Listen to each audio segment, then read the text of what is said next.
নরেন্দ্রপুরের যে ঘটনা ঘটেছিল, এক নাবালিকার উপর নির্যাতনের অভিযোগ ছিল এবং সেই ঘটনার প্রেক্ষিতে অভিযোগের আঙুল উঠেছিল স্কুলের এক শিক্ষকের বিরুদ্ধে এবং সেই ঘটনায় শেষ পর্যন্ত প্রধান শিক্ষকের অফিসে তালা পড়ল।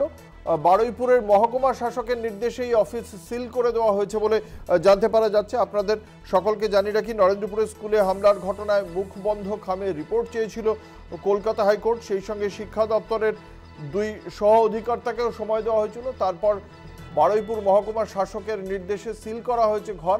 কথা বলবো, আমাদের সঙ্গে রয়েছেন আমাদের প্রতিনিধি সুখদেব দে। সুখদেব, ঠিক কি নির্দেশে ছিল এবং আজকের এই অফিস সিল করে দেওয়ার প্রেক্ষিতে প্রধান শিক্ষক সহ ওই বিদ্যালয়ের অন্যান্য যে সমস্ত শিক্ষকরা রয়েছেন তাদের কি প্রতিক্রিয়া?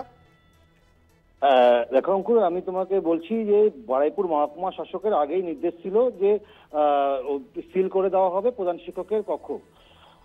সেই মতো আজ মহকুমা শাসকের যে প্রতিনিধি দল তারা সেখানে আসেন, এসে সিল করে দেন। সেখানে উপস্থিত ছিলেন সোনারপুর বিডিওর প্রতিনিধি দল এবং নরেন্দ্রপুর থানার পুলিশ সহ শিক্ষক শিক্ষিকারা।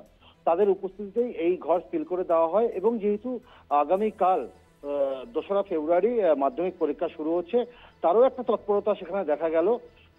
যেখান থেকে প্রধান শিক্ষকের ঘরে যে মাধ্যমিক পরীক্ষার কিছু নথি সেখান থেকে বার করা হয়েছে, যেহেতু আগামীকাল মাধ্যমিক পরীক্ষা রয়েছে তার জন্য।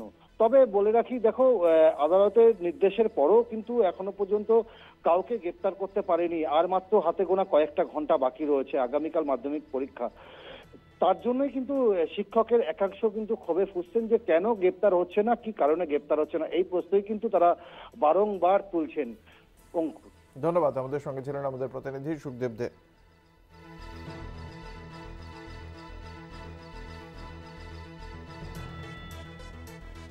নরেন্দ্রপুর কাণ্ডে প্রধান শিক্ষকের অফিস সিল করা হলো। যদিও সিল করার পরেও বাকি শিক্ষকদের বক্তব্য এখনো পর্যন্ত কেন গ্রেপ্তার করা হয়নি তা নিয়েই প্রশ্ন তুলে দিয়েছেন তারা। মহকুমার শাসকের